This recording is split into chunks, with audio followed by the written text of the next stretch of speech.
स्टेशनचे ठाणेदार गंगाधर दराडे यांनी एका प्रकरणात न्यायालयीन चौकशी पूर्ण होऊन त्यांना न्यायालयाचे दिनांक 28 जानेवारी 2025 रोजी हजर राहण्याचे आदेश दिले आहेत। आरोपीला मारहाण करणे आणि पैसे मागितले असल्याचा आरोप असल्याची तक्रार न्यायालयाकडे करण्यात आली असल्याची माहिती ॲडव्होकेट DS पांडे यांनी दिली आहे। त्यामुळे या प्रकरणाकडे संपूर्ण तालुक्याचे लक्ष लागले आहे। बार्शीटाकळी तालुक्यातील पिंजर पोलीस स्टेशन अंतर्गत येत असलेल्या पातूर नंदापूर येथील तक्रारदार गौतम जयराम तायडे वय 55 वर्ष यांचे विरुद्ध फौजदारी प्रकरण क्रमांक 227/14 हे दाखल असून तायडे हे सदर प्रकरणात गैरहजर राहिल्यामुळे त्यांच्या विरुद्ध गैरजमानत वॉरंट तामील करण्यात आला आहे। सदर वॉरंट बजावण्याकरिता ठाणेदार गंगाधर दराडे यांना देण्यात आला होता। त्यामुळे ठाणेदार दराडे व पोलीस कर्मचारी पानतोड यांनी तायडे यांना वॉरंट बजावण्याकरिता गेले असता गौतम तायडे यांना वॉरंट बाबत कोणती माहिती न देता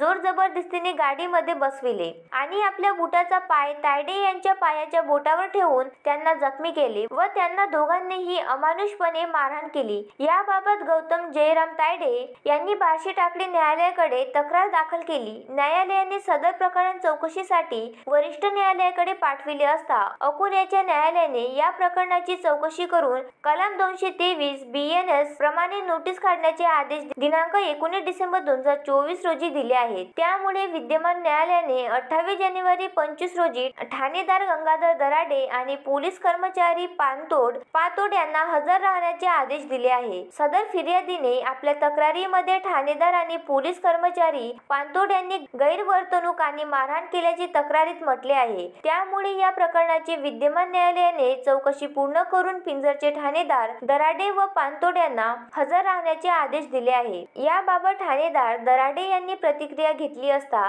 ते म्हणाले की विद्यमान न्यायालय आम्हाला वॉरंट तामील करण्याचे आदेश देत असते। विद्यमान न्यायालयांच्या आदेशांचे पालन करून आम्ही आरोपींना वॉरंट बजावण्याचे काम करीत असतो। मी न्यायालयाचा आदर करतो असे म्हणाले। परिणामी या गंभीर प्रकरणाकडे संपूर्ण तालुक्याचे लक्ष लागले आहे। Balasaheb Ganorkar, the sting operation news, Akola. The sting operation news, सत्याचे दुसरे नाव, अन्यायावर लेखणीचा घाव।